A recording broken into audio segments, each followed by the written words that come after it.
ছিল এবং এটার কোনো প্রয়োজনীয় ছিল না এবং এই ধরনের খুচরা কাজের কারণে ইন্টারন্যাশনাল মিডিয়াকে মিসগাইড করার সুযোগ পায় যারা এই ধরনের অপরাধ করেছে তারা। একটা বাচ্চার দেখা হয়েছে 1.5 বছর বয়স, তার মা দুধ কিনতে গিয়ে মারা গিয়েছে। শৃঙ্খলা বাহিনীকে শেখ হাসিনা ব্যবহার করে এই ধরনের হত্যাযজ্ঞ চালিয়েছে, সেইটা তো খোলা চোখে সবার সামনে এখনো দগদগে অনুভূতি। কেউ তো ধন্যবাদ আপনাকে। এতগুলো বিজ্ঞ মানুষের মাঝখানে আমি একজন আইনজীবী হিসেবে বেশ চাপ অনুভব করছি যে আমাকে আসলে আইনের ব্যাখ্যাটা দেওয়াটা বেশি জরুরি মনে করছি।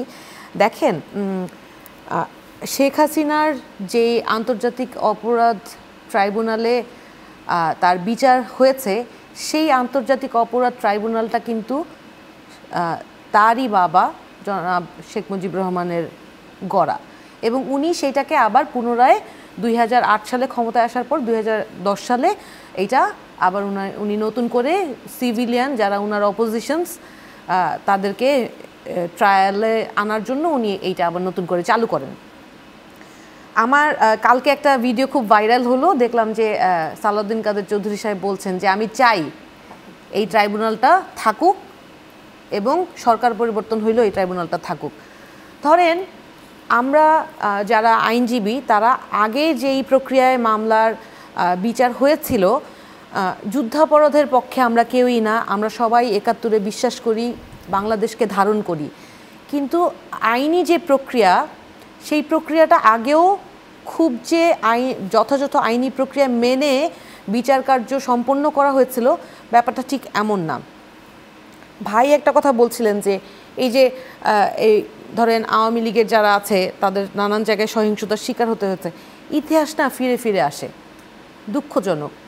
এই যে রাজনৈতিক সহিংসতার কালচার আমাদের দেশে, আজকে কোথায় জানি পড়ছিলাম যে যেদিন আব্দুল কাদের মোল্লা উনার ফাঁসি হয় সেদিন তার বাসায় বোধহয় তার ছেলে মেয়ে সহ বিভিন্ন জনের উপর হামলা হয় এবং তার পরিবারের কয়েকজনকে অ্যারেস্ট করা হয়। আবার একই দিনে কালকে দেখলাম 32-এ বুলডোজার নিয়ে কয়েকজন গিয়েছে, কেউ আবার খুব সাহসী ভূমিকা পালন করছে যে পুলিশ বাধা দিতে পারবে না।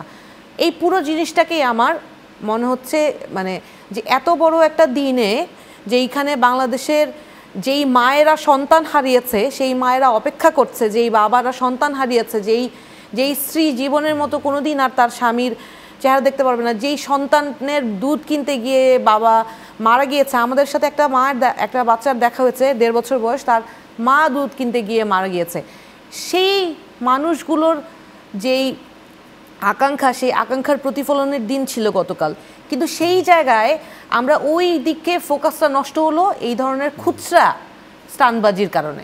এটা খুবই অপ্রয়োজনীয় ছিল এবং এটার কোনো প্রয়োজনীয় ছিল না এবং এই ধরনের খুচরা কাজের কারণে ইন্টারন্যাশনাল মিডিয়াকে মিসগাইড করার সুযোগ পায় যারা এই ধরনের অপরাধ করেছে তারা।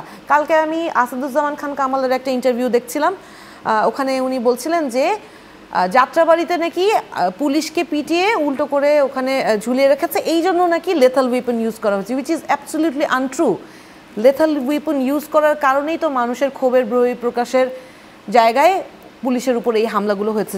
সেটাও খুব সুখকর কোনো অনুভূতি না আমাদের জন্য, ওটাও দুঃখজনক। কিন্তু এই যে আইনশৃঙ্খলা বাহিনীকে শেখ হাসিনা ব্যবহার করে এই ধরনের হত্যাযজ্ঞ চালিয়েছে, সেইটা তো খোলা চোখে সবার সামনে এখনও দগদগে অনুভূতি। কেউ তো মানে এখনও অনেকে ওই ভিডিওগুলো সামনে আসলে রাতে ঘুমাতে পারেন না।